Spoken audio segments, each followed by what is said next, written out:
Համակարգը կարող է մի ակնթարթում պարզապես փլուզվել։ Շոյգուի զգուշացումը երկաթուղիների կառավարման գործում Ռուսաստանին փոխարինելու Երևանի ցանկության վերաբերյալ։ Հակամարտության խորհրդանշական ավարտ, Ալիևի կամակատար Հաջիևը Ռուբեն Վարդանյանի դատապարտման մասին։ Մոսկվան աննախադեպ սրացում է գրանցել Իրանի շուրջ, Վարշավան կոչ է անում իր քաղաքացիներին լքել Իրանը, Պենտագոնը Սպիտակ տանը զեկուցում է պատրաստ է Թրամփի հրամանին։ Ապրիլի 1-ից թոշակն ու նպաստը միայն անկախիկ եղանակով, ինչ անել, երբ 2500 թոշակառու անձնագիր չունի։ Լուրջ խափանումներ Արմետ համակարգում, տատիկ-պապիկները առանց դեղուճարի են մնացել, դեղատոմսն ուշանում է հաճախ խափանվող Արմեդի պատճառով։ Աչափնյակի արյունալի կրակոցների հետքերով ինչով են զբաղված բարձր աշխատավարձ ստացող իրավապահները, երբ զենքի գործադրման փաշվ է հարդար է օրը ցերեկով բնակելի թաղամասում։ Օտարերկրյա ներդրողը տեղականին հավասար իրավունքներ կունենա, առաջարկը կառավարությունն ուղարկեց խորհրդարան։ Չիկունգունյա տենդի դեպք Հայաստանում, հիվանդը վարակվել է Սեյշելյան կղզիներում մոծակի խայթոցից։ Արմենիայի եթերում նորությունների գլխավոր ժամն է, բարի երեկո, ես Շահանե Մեժլումյանն եմ, ամենակարևորն ու դիտարժանը մեր եթերում։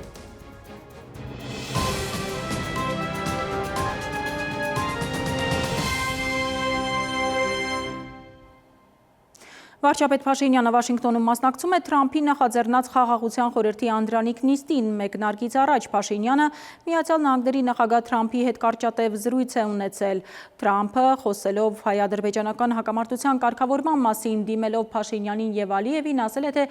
կարծում է նրանք լավ ընկերներ են դարձել։ Թրամփը պահանջել է, որ երկու երկրների ղեկավարները ոտքի ելնեն եւ միմյանց ձեռք սեղմեն։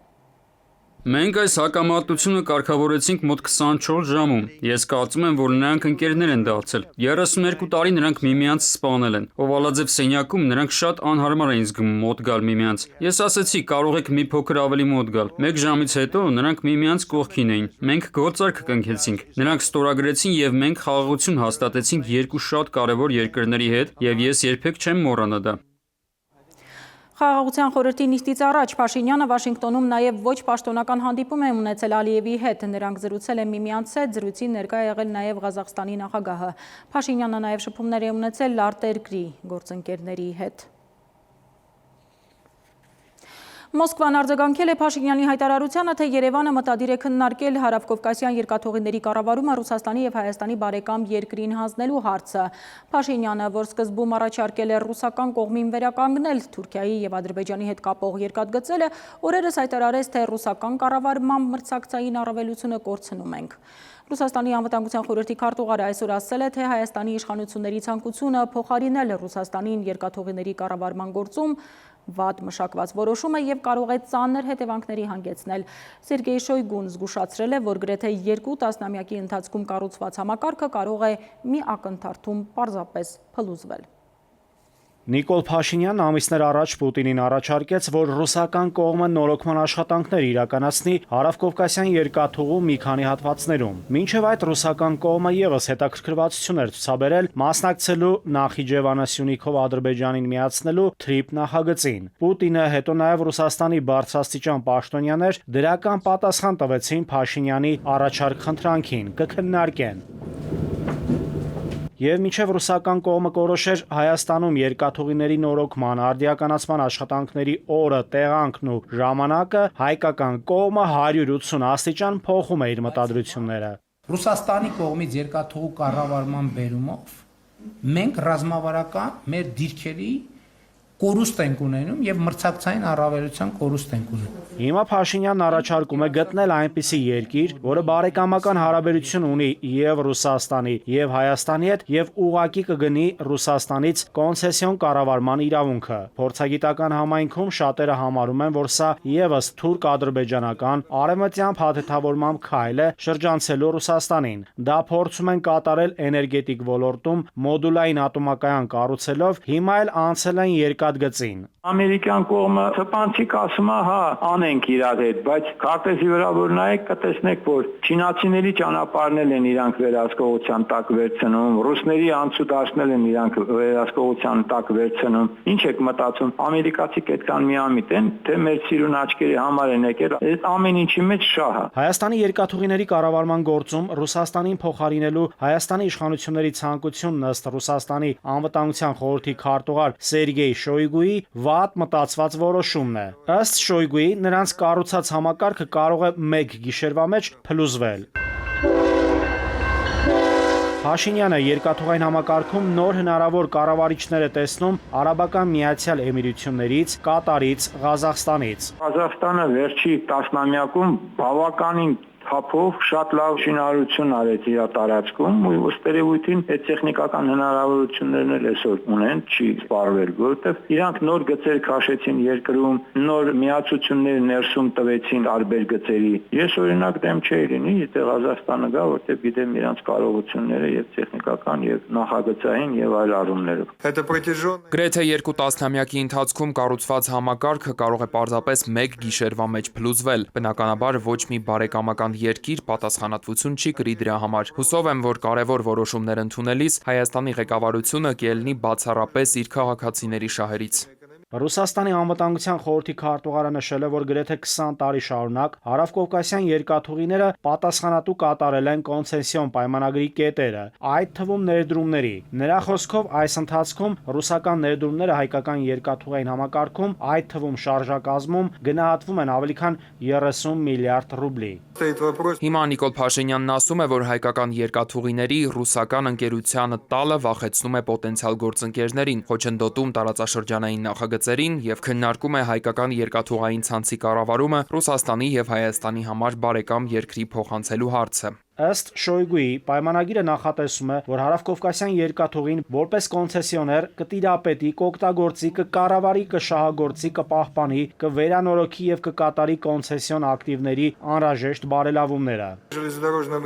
Համաձայնագրի ստորագրման ժամանակ ռուսական կողմը պատասխանատվություն է ստանձնել հայկական երկաթուղային համակարգի ավելի քան 1200 անշարժ գույքի եւ ավելի քան 12500 շարժական ակտիվների համար։ Հարավկովկասյան երկաթուղին արդեն քանի տարի է շահութաբերություն չունի, մինուսով աշխատում։ Եթե նրանք աշխատում են այդ որակով, այդ ունակություններով, այդ տեխնիկական հնարավորությունները, բանը, այդ ամեն ինչը ով կբերի, ով կանի, ինչի հաշվին, ով է իրանց գումար տալու։ Ռուսաստանը թող կանգնի ասի, որ ես գումար կտամ դրա համար։ Շոյգուն նշել է, որ վերջին 20 տարիների ընթացքում կոնցեսիոն պայմանագրի շնորհիվ Հայաստանի բյուջեը մուտքագրվել ավելի քան 15 միլիարդ ռուբլի հարկերի տեսքով եւ վերանորոգվել ավելի քան 520 կիլոմետր երկաթուղի, իսկ Հարավկովկասյան երկաթուղու կողմից կառավարվող ցանցի շահագործման երկարությունը 700 կիլոմետր է։ Նաիրի Մուրադյան, ժամը լրատվական։ Բաքվում Արցախի նախկին պետնախարար Ռուբեն Վարդանյանի ապօրինի դատավճիռը բռնապետ Ալիևի օգնականի ձևակերպումով հակամարտության խորհրդանշական ավարտն է։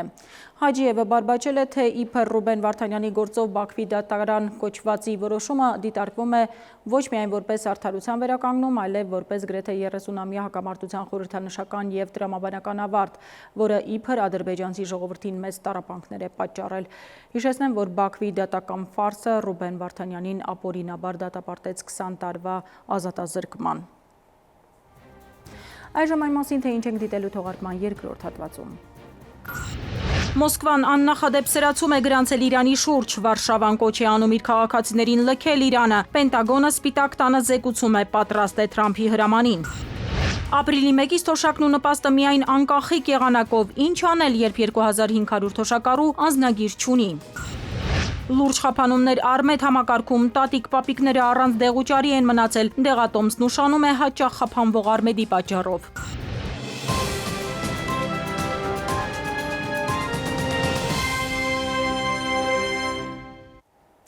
Ժամը շարունակում է աշխատանքը Արմենիայի ուղիղ եթերում։ Այժմ միջազգային լրահոս Ռուսաստանը աննախադեպ սրացում է գրանցել Իրանի շուրջ եւ կոչ է անում բոլոր կողմերին զսպվածություն ցուցաբերել Մերձավոր Արևելքում եւ օգտագործել դիվանագիտությունը, հայտարարել է Կրեմլի խոսնակ Դմիտրի Պեսկովը։ Նա ասել է, որ ռուս-իրանական ռազմածովային զորավարժությունները պլանային են եւ դրանք համաձայնեցվել էին մինչեւ Միացյալ Նահանգների մասնակցությամբ լարվածության սրացումը։ Հիշեցնեմ, որ Իրանը, Ռուսաստանն ու Չինաստանը համատեղ ծովային զորավարժություններ են անցկացնում Հորմուզի նեղուցում, որ նավթի փոխադրման գլխավոր երթուղին է։ Մերձավոր Արևելքում ամերիկյան ռազմական ներկայության աճը նշանակում է, որ Իրանի միջուկային ծրագրի շուրջ դիվանագիտական լուծման հասնելու հնարավորությունները սպառման եզրին են։ Այսօր հայտարարել է Ատոմային էներգիայի միջազգային գործակալության տնօրեն Ռաֆայել Գրոսին։ Ժամանակը սուղ է, բայց մենք աշխատում ենք որոշ կոնկրետ ծրագրերի ուղղությամբ, Բլումբերգին տված հարցազրույցում ասել է Գրոսին։ Լեհաստանի կառավարությունն էլ կոչ է արել Իրանում գտնվող իր քաղաքացիներին անհապաղ լքել այդ երկիրը։ Վարշավայում Լեհաստանի վարչապետ Դոնալդ Տուսկը հայտարարել է, մեջբերում եմ, ևս մի քանի ժամ եւ Իրանում գտնվող լեհերի տարհանումը այլևս անհնարին կլինի։ Լարումը առաջացավ, երբ Պենտագոնը զեկուցեց Սպիտակ տանը, որ Միացյալ Նահանգների զինված ուժերը պատրաստ կլինեն այս շաբաթվա վերջին ռազմական գործողություն իրականացնել, եթե Միացյալ Նահանգների նախագահը նման հրաման տա։ New York Times-ի տվյալով նախագահ Թրամփը դեռ որևէ նշան ցույց չի տվել այն մասին, որ որոշում է կայացրել հետագա անելիքների վերաբերյալ։ Միացյալ Նահանգները ուղիղ բանակցություններ է վարում Իրանի հետ, պահանջելով, որ Թեհրանը դադարեցնի ուրանի հարստացումը։ Երկու երկրները փետրվարի 17-ին համաձայնել են հիմնական սկզբունքների շուրջ, որոնցով պետք է առաջնորդվեն հաջորդ բանակցություններին։ Սիրիայի հյուսիս-արևելքում իսլամական պետությունը ահաբեկչական խմբավորման կողմնակիցների համար նախատեսված Ալ-Հոլ համակենտրոնացման ճամբարից ավելի քան 20,000 կալանավոր է փախել այն բանից հետո, երբ այդ տարածաշրջանը անցել է Սիրիայի կառավարության վերահսկողության տակ։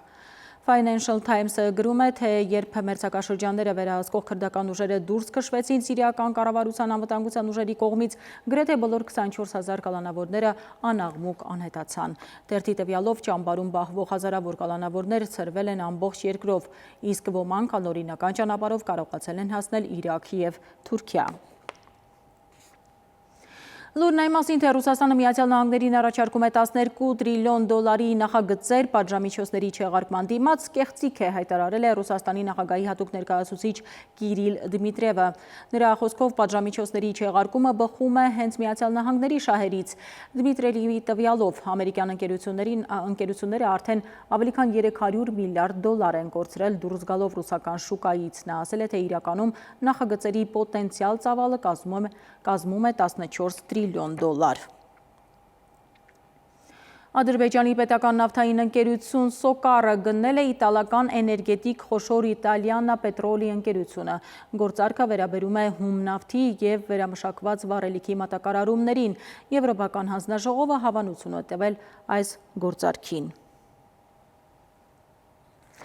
Վերադառնանք մեր թեմաներին։ Ավստրիայի Սանկտ Փյոլթեն քաղաքում ընթանում է եպիսկոպոսաց հավաքը, որին 25 հոգևորական է մասնակցում աշխարհի տարբեր անկյուններից։ Հայաստանից 2 հոգևորական է կարողացել մեկնել Ավստրիա, մյուսները, այդ թվում վեհափառ հայրապետը, քրեական վարույթով են անցնում եւ չեն կարող բացակայել երկրից։ Ինչ թեմաներ են եպիսկոպոսների հավաքի առանցքում, Էդուարդ Պողոսյանի ռեպորտաժում։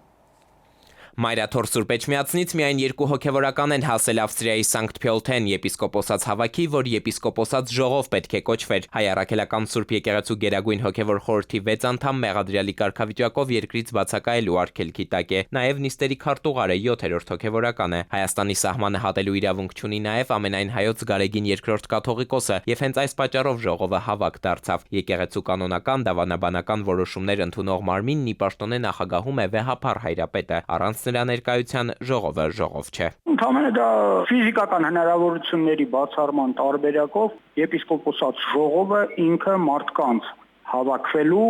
այսինքն բարձրաստիճան եպիսկոպոսաց դասի, ինչպես նաև ծայրագույն վարդապետների հավաքվելու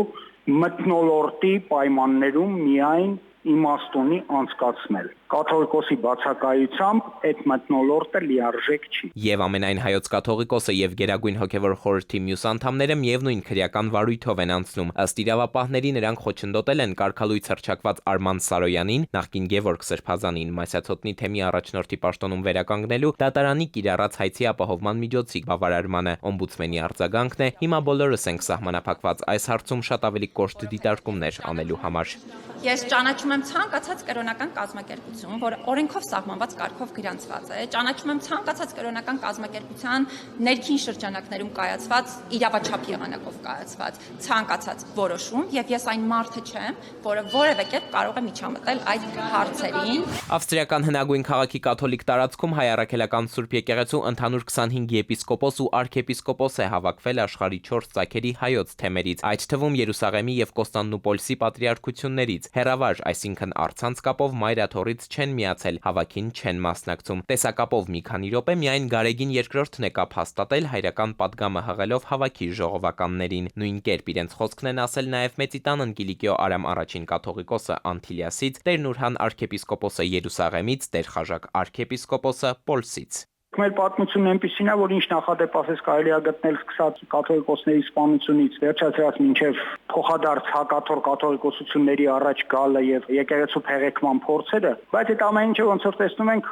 ամբողջ 1700 տարի հաջողությամբ հաղթահարվել է։ Հիմա այս անգամ հաղթահարվելու է հաջողությամբ թե չէ, դե կտեսնենք, ինչ ասեմ։ Սրանք կարևոր օրեր են եկեղեցու կյանքում, մինչև Սանկտ Փյոլթեն հասնելն օրինակ գրել էր Միացյալ Նահանգների արևելյան հայոց թեմի առաջնորդը, բայց այն, ինչ առանց Գարեգին II-ի նախագահության հիմա կարող են անել եպիսկոպոսած հավաքին մեկտեղված բարձրաստիճան հոգևորականները, քննարկումներ ու խորհրդակցություններ անցկացնելն է։ Եկեղեցի իշխանություն լարված փոխհարաբերությունների վերաբերյալ որոշումների պետք չէ սпасել, չեն ընդունելու, չեն կարող։ Քննարկումները տեղի կունենան, էլի նույն ձևաչափով ինչ որ ժողովայինն է, բայց տարբերությամբ որ որոշումներ չեն կայացվի, այլ կարձանագրվի այդ ամեն ինչը ու արդեն կներկայացվի հայտարարության տեսքով կամ ինչ որ այլ տեսքով ամենայն հայոց կաթողիկոսի որպես դիրքորոշում ներկա եպիսկոպոսների։ Եթե պատշաճ համարի մայրաթորը հարաբարակել հայտարարությունը, ուրեմն ներկա եպիսկոպոսների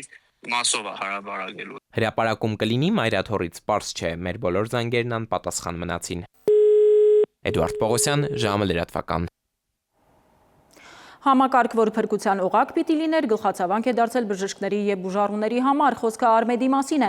Բացի նրանից, որ քաղաքացիները իրենց ապահովագրական փաթեթները ակտիվացնելիս են խոչընդոտների հանդիպում, հիվանդանոցներում հսկայական հերթեր են համակարգով ուղեգիր կամ դեղատոմս գրող բժիշկների սենյակների առջև, հիմա էլ համակարգը սկսել է խափանումներով աշխատել գերծանրաբեռնվածության պատճառով։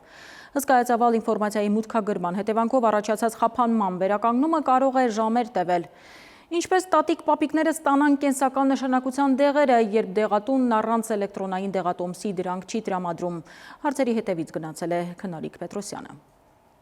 Արդեն մի քանի շաբաթ է քաղաքացիները չեն կարողանում ստանալ իրենց հասանելիք կենսական անհրաժեշտության դեղերը։ Պատճառը Արմեդ էլեկտրոնային առողջապահական համակարգի շարունակական խափանումներն են։ Բժշկական կենտրոններում լարված իրավիճակ է։ Բժիշկներն ու օպերատորները չեն կարողանում իրականացնել էլեկտրոնային գրանցումները, դուրս գրել դեղատոմսեր կամ ակտիվացնել ապահովագրական փաթեթները։ Քաղաքացիները ստիպված ժամերով սպասում են, մինչև համակարգը կվերականգնվի։ Առողջապահության ոլորտի փորձագետները դեռ ամիսներ առաջ զգուշացնում էին համակարգը տեխնիկապես լիարժեք պատրաստ չէ նման ծանրաբեռնվածության։ 65 տարեկանից բարձր հազարավոր քաղաքացիներ այսօր կանգնած են փակ դռների առաջ։ Առանց համակարգում ակտիվացման դեղատները չեն տրամադրում փոխհատուցվող դեղորայքը։ Չեն կարողանում ժամերով մեկտեղ դուրս գրել համակարգի աշխատելու պատճառով, այդ փաստ է։ Բոլորը չեն կարող օգտվել, հատկապես խնդիր է օրինակ 65+ թոշակառուները, որոնք որ պետք է իդենտիֆիկացվեն Արմեդում, ակտիվացնեն իրենց ապահովագրությունը, այնուհետև ստանան իրենց համապատասխան բժշկական օգնությունը եւ սպասարկումը։ Խնդիրները հատկապես սուր է սրտանոթային, շաքարային դիաբետի եւ այլ քրոնիկ հիվանդություններ ունեցող քաղաքացիների համար, որոնց դեղորայքը պետք է տրամադրվի առանց ընդհատումների։ Համակարգի խափանումների պատճառով մարդիկ ստիպված ժամերով սպասում են, մինչև աշխատանքը կվերականգնվի։ Առողջապահության ոլորտի փորձագետների խոսքով քաղաքացիների առողջապահական իրավունքը փաստացի կախված է դառնում մեկ թվային հարթակի աշխատանքից։ Քաղաքացիների մոտ ձևավորվում է անվստահություն թվային առողջապահական համակարգի նկատմամբ, իսկ սոցիալական դժգոհությունը կարող է խորանալ, եթե խնդիրը երկարաձգվի։ Չկան պահուստային կամ օֆլայն գործիքներ, խափանումների դեպքում ծառայությունները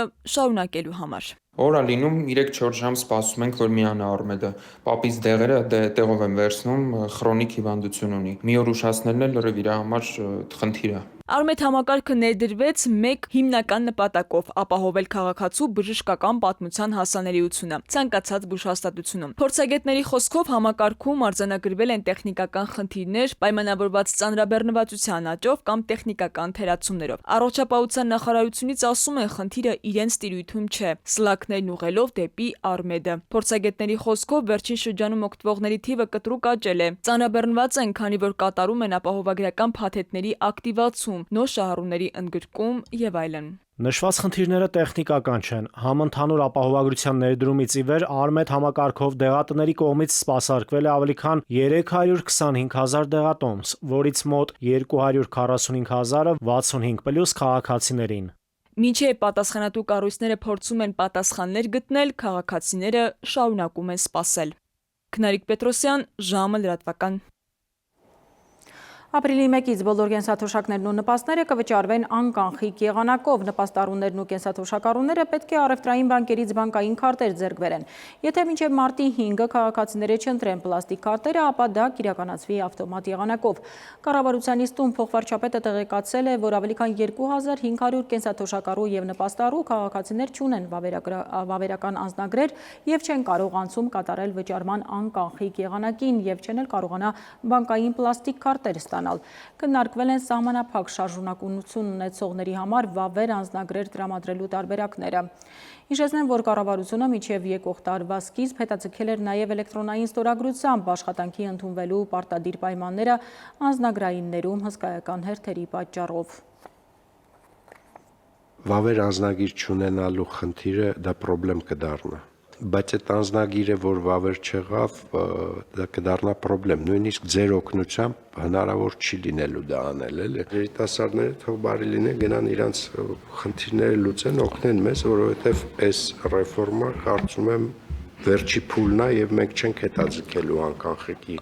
անցնելու մեր քաղաքականություն։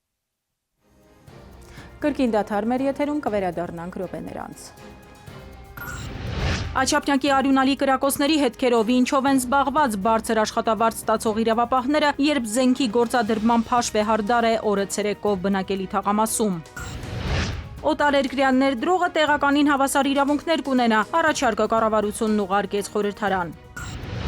Չիկունգունյա տենդի դեպք Հայաստանում, հիվանդը վարակվել է Սեյշելյան կղզիներում մոծակի խայթոցից։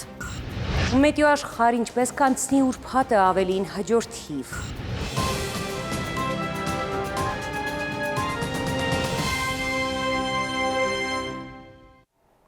Մենք վերադարձանք, շարունակում ենք թողարկումը։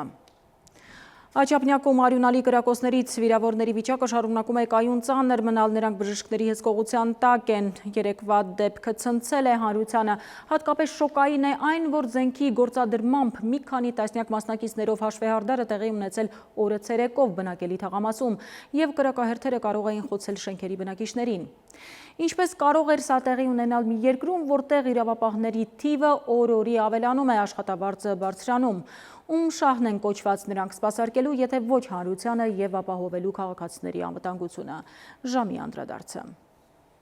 Այս կադրերը շատերն արդեն հասցրել են տեսնել, քննարկել, վերլուծել եւ քննադատել։ Մեկ անձ մահացել է, մի քանիսի վիճակը ծանր է, 6-ը վիրահատվել են։ Պատկերացնում ենք առաջիկա գործողությունների ընթացքը։ Կհրապարակվեն իրավապահների կողմից ձերբակալությունների կադրեր, համեմված պաթետիկ դինամիկի երաժշտությամբ եւ պատժի անխուսափելիության մասին հռետորաբանությամբ։ Ամենաուշը մեկ շաբաթ անց սա կմոռացվի։ Մինչև հերթական ցերեկային կրակահերթով ուղեկցված միջադեպը, որը գուցե լինի ավելի ողբերգական, քան այս մեկներ։ Արգելի ոստիկանություն ինձ ասեք, ինչու եղավ այս դեպքը, ինչ էիք անում, որ չաշխատեց, կամ կարող արել եք ավելին, քան պետք էր, ինչ մեթոդ ես փոխելու եւ ինչ սպասեմ վաղը քո այս մեթոդի փոփոխության արդյունքում, որովհետեւ կամերա, այդ շատ լավ է։ Ինչ ես փոխելու։ Այս հարցերը մեծ հաշվով պետք է իրավապահներին ուղի ցանկացած քաղաքացի, քանի որ սա միայն տվյալ բակի բնակիչների խնդիրը չէ։ Ցանկացած բնակավայրի փողոցի բնակչի խնդիրն է, քանի որ այսօր կրակում են այստեղ, վաղը կրակելու են մեկ այլ բակում։ Անցած տարի ինչ արձանագրում ունեինք, որ Հայաստանի Հանրապետությունում ամեն օր սպանություն է տեղի ունենում։ Նշանակում է մենք պետք է մեր վիճակագրական պատկերում ունենանք 365 կամ 366 սպանության դեպք։ Կարծում սա ակնհայտ մաթեմատիկական հաշվարկ է։ Եվ եթե մենք վերլուծում ենք սպանությունները, նկատում ենք, որ 2025 թվականին Հայաստանի Հանրապետությունում հաստատված սպանությունները 50-ն են։ Խնդիրն այն է, որ երկրում բավականին շատ են իրավապահները, ամեն քայլափոխի կարելի է տեսնել ոստիկանի։ Բարձրացել է նրանց աշխատավարձը, զինված են նոր զենքերով, վարում են նոր մեքենաներ, ունեն նոր հագուստ, վերապատրաստվել են։ Ոստիկանության բյուջեն է էականորեն աճել, բայց մարդիկ չեն տեսնում այս ամենի ուղղակի արդյունքը՝ անվտանգ միջավայր է։ Ինչով է զբաղված ոստիկանության օպերատիվ համակարգը։ Մեր մեջ մտած է, որ օպերն է հետախուզական աշխատանքով տեղեկատվություն հավաքում, իրականում թաղայինն է պիտի անի դա։ Այսօրվա տերմինաբարությամբ համայնքային ոստիկան։ Ոչ մի կամերա, ոչ մի լսող կամ տեսանկարահանող սարք, անգամ բիոմետրիկ սարքերը, որ շատ երկրներ տեղադրում են, չեն կարող ապահովել հանցավորության կանխարգելման այնպիսի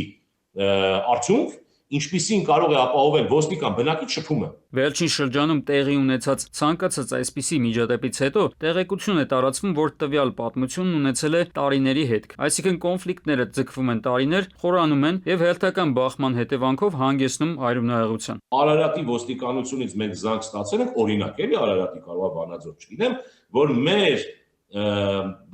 բնակիչ Սամսոնյան Սամսոնը, որի վարքը վերջի շաբաթներում շատ տարբեր է, ունի իմպուլսիվություն, եւ այս անսովոր վարքի վերլուծությունը պիտի բերեր նրան, որ այս մարդը ինչ-որ բան է պլանավորում։ Եթե համայնքային ոստիկանությունը ճիշտ է գնահատում ինֆորմացիան, սա ռիսկի գնահատման, հետո դրա կառավարման գործընթացն է։ Այս համապատկերը դարձյալ բերում է հետազոտության, վերլուծության եւ տվյալների հավաքագրման կարողություններին, որոնք իրավապահ համակարգը կամ չունի, կամ այդ կարողությունները բավականին թույլ են։ Աչափնյակ համայնքում որտեղ կամ բազմաթիվ կարող են լինել բազմաթիվ թեժ կետեր, օջախներ, որտեղ հանցավորության միջավայրը ավելի բարենպաստ է։ Եվ սա կոչվում է քարտեզակ գրում, թեժ կետերի քարտեզակ hotspot անգլերեն։ Այս hotspot-երը նշանակում է, որ բոլոր ահազանգերի վերլուծությունները, պետք է վերլուծվեն այդ ահազանգերը։ Կա կարծիք, որ իրավապահ համակարգը այս պահին բառի բուն իմաստով ռեսուրսների խնդիր ունի։ Այսինքն առաջին հայացքից տպավորություն է ստեղծվում, որ իրավապահները շատ են, բայց հարցը ոչ թե քանակին, այլ որակին է վերաբերվում։ Համակարգը նախորդ տարիներին լքել են մեծ թվով պրոֆեսիոնալներ։ Մյուսներն էլ կամ չունեն անհրաժեշտ գիտելիքներ, կամ էլ քաղաքական ենթատեքստ պարունակող գործերով են զբաղված։ Արմեն Նաթալյան, ժամը լրատվական։ Հայաստանում չիկունգունյա տենդ անունով հիվանդության դեպք է գրանցվել, հիվանդը վարակվել է Սեյշելյան կղզիներում մոծակի խայթոցից։ Այժմ հիվանդի առողջական վիճակը գնահատվում է բավարար, հիվանդությունների վերահսկման և կանխարգելման ազգային կենտրոնից տեղեկացնում են, որ այս հիվանդության գաղտնի շրջանը 2-ից 12 օր է, հիմնական ախտանշաններն են տենդը, սաստիկ հոդացավը, մկանացավը, մաշկային ցանավորումը և թուլությունը։ Վարակը փոխանցվում է մոծակի խայթոցի միջոցով, այն մարդուց մարդուն չի անցնում։ Ռիսկի խմբեր են համարվում քրոնիկ հիվանդություններ ունեցողները, տարեցներն ու հղիները։ Մահացության դեպքերը հազվադեպ են և վարակվածների շրջանում կազմում են մոտ 0.1%։ Վարակվելու հավանական ռիսկերը նվազեցնելու համար անհրաժեշտ է օգտագործել հակամիջատային ցանցեր, կրել փակ հագուստ, երկարաճիտ կոշիկ, օգտագործել միջատավանիչ նյութեր և սարքեր։ Հիշեցում ճանապարհորդներին, վերջին ժամանակահատվածում Սեյշելյան կղզիներում, Շրի Լանկայում, Սուրինամում, Բոլիվիայում և Կուբայում արձանագրվել են չիկունգունյա տենդի բռնկումներ։ Նշված տարածաշրջաններից վերադառնալիս նման ախտանշանների առկայության դեպքում հարկավոր է դիմել բժիշկ վարակաբանի։ Բագրատ Սրբազանը ևս 2 ամիս կմնա կալանքի տակ, դատարանը երկարաձգել է արքեպիսկոպոս Գալստանյանի կալանքի ժամկետը, մեղադրող կողմի կարծիքով կալանքի հիմքերը չեն նվազել։ Դատավորի որոշմանը դահլիճում արձագանքել են ամոթ վանկարկումներով։ Օրվա մյուս ուշագրավ լուրերը մեկ տեսաշարով։ 2021 թվականի համապետական ընտրություններում ընտրական շեմը հաղթահարած քաղաքական ուժերը այս տարի ևս պետական աջակցություն կստանան, երկրի գլխավոր բյուջեից դուրս կգրեն շուրջ 527 միլիոն դրամ, ընդհանուր գումարից իշխող քաղաքացիական պայմանագրին կհասնի 268,3 միլիոնը, խորհրդարանի ամենամեծ ընդդիմադիր Հայաստան դաշինքին 163,2-ը, պատիվ ունեմին չեն ֆինանսավորի, քանի որ 5%-ից քիչ ձայներ հավաքել, բայց միևնույն ժամանակ գլխավոր բյուջեից գումար կողվի արտախորհրդարանական Բարգավաճ Հայաստան և Հանրապետություն կուսակցություններին, համապատասխանաբար 54 և 38,7 միլիոն դրամ։ Եզդիները, ռուսները, ասորիները եւ քրդերը կարող են ընդգրկվել առաջիկա խորհրդարանական ընտրություններին մասնակցող քաղաքական ուժերի ընտրական ցուցակներում։ Համաձայն օրենսդրության վերջին 2022 թվականին Հայաստանում անցկացված մարդահամարի արդյունքներով հենց այս ազգային փոքրամասնություններն ունեն առավել մեծ թվով բնակչություն մեր երկրում։ Կենտրոնական ընտրականից տեղեկացնում են ցուցակի երկրորդ մասն ունի 4 բաժին, դրանցից յուրաքանչյուրում համապատասխան ազգային փոքրամասնությունից կարող են ընդգրկել մինչև 4 ներկայացուցիչ։ Ընդդիմությունը մի գործ ունի անելու իրար ոտքի տակ չքանդել, հայտարարել է երրորդ նախագահ Սերժ Սարգսյանը լրատվամիջոցներից մեկի հետ զրույցում։ Նրա խոսքով, եթե ընդդիմությունում շարունակեն իրար ոտքի տակ քանդել, ապա հնարավոր չի լինի լավ արդյունքի հասնել։ Նախկին նախագահը նաև տեղեկացրել է, որ Հանրապետական կուսակցությունն այս տարվա խորհրդարանական ընտրությունների հետ կապված իր ծրագրերի մասին առաջիկայում կհայտնի, այլ ուժերի հետ բանակցել պատրաստ են։ Հայաստանում օտարերկրյա ներդրողը տեղականին հավասար իրավունքներ կունենա, կառավարությունը օրենքի փոփոխության առաջարկը հաստատեց, ուղարկեց խորհրդարան։ Ներդրումների մասին օրենքով կստեղծեն իրավական հիմքեր եւ խտրականության բացառման երաշխիքներ, սահմանում են նաեւ կապիտալի ազատ տեղաշարժի, գույքային իրավունքների, աշխատողների վարձման, վեճերի լուծման եւ արդարադատության մատչելիության մեխանիզմներ։ Թափանցիկ աշխատող տաքսիստները պետք է կարողանան վարկավորվել, էկոնոմիկայի նախարարությունում քննարկում կնախաձեռնեն։ Գերատեսչության ղեկավարը հայտարարել է, այն վարորդները, ովքեր իրենց թափանցիկ եկամուտներին համապատասխան չեն կարողանում վարկավորվել, նախ պետք է դիմեն իրենց սպասարկող ընկերությանը, որն էլ իր հերթին տվյալները կփոխանցի իրենց եւ դեպք առ դեպք արդեն բանկերի հետ կքննարկեն։ Ինչ վերաբերում է 3 բողոքի դուրս եկած առցանց տաքսու վարորդների մյուս պահանջին, առողջության համընդհանուր ապահովագրության ծրագրի շահառու դառնալու, ապա առողջապահության նախարարն էլ նշել է, թե առաջարկը կքննարկեն։ Արցախից բռնի տեղահանված այն ընտանիքները, որոնք դիմել են բնակարանային ապահովման պետական աջակցության ծրագրին եւ մերժում ստացել միգրացիայի եւ քաղաքացիության ծառայության տվյալների շտեմարաններում իրենց վերաբերյալ տեղեկությունների բացակայության հիմքով կարող են դիմել միջգերատեսչական հանձնաժողովին համապատասխան փաստաթղթերը ներկայացնելով աշխատանքի ու սոցհարցերի նախարարություն։ Հանձնաժողովը դիմումները կընդունի բացառապես մերժում ստացած քաղաքացիների անունից, գերատեսչությունից փոխանցում են որևէ այլ անձի, վճարովի ծառայության կամ կառույցի դիմելու անհրաժեշտություն չի լինի։ Դատարանը վարույթ է ընդունել Մայրաթոր Սուրբ Էջմիածնի ներկայացրած հայցերը Թալինի տարածաշրջանի կարգալույթ հռչակված Արամայիս Թախմազյանի դեմ։ Եկեղեցին նրանից պահանջում է վերադարձնել տրված բնակարանն ու Թալինի Սուրբ Աստվածածին եկեղեցու բանալիները։ Հիշեցնեմ, նախկին հոգևորականը եւս դատի է տվել Մայրաթորին, վիճարկելով ամենայն հայոց Գարեգին II կաթողիկոսի տնօրինությունը իրեն կարգալույթ հռչակելու վերաբերյալ։ Դատարանն էլ մինչև վերջնական ակտը կլինի հայցի ապահովման միջոց է կիրառել, պարտավորեցնելով Մայր եկեղեցուն ամբողջությամբ եւ առանց խոչընդոտի ապահովել Արամայիս Թախմազյանին, Տեր Թադե Քահանային, Թալինի հոգևոր Հովվի պաշտոնում։ Էդուարդ Պողոսյան, ժամը լրատվական։ Ձյուն անձրև թե պարսկա եղանակ է մեզ սպասվում օդերևութաբանների կանխատեսումներին տեղյակ է Լիլի Հովերը։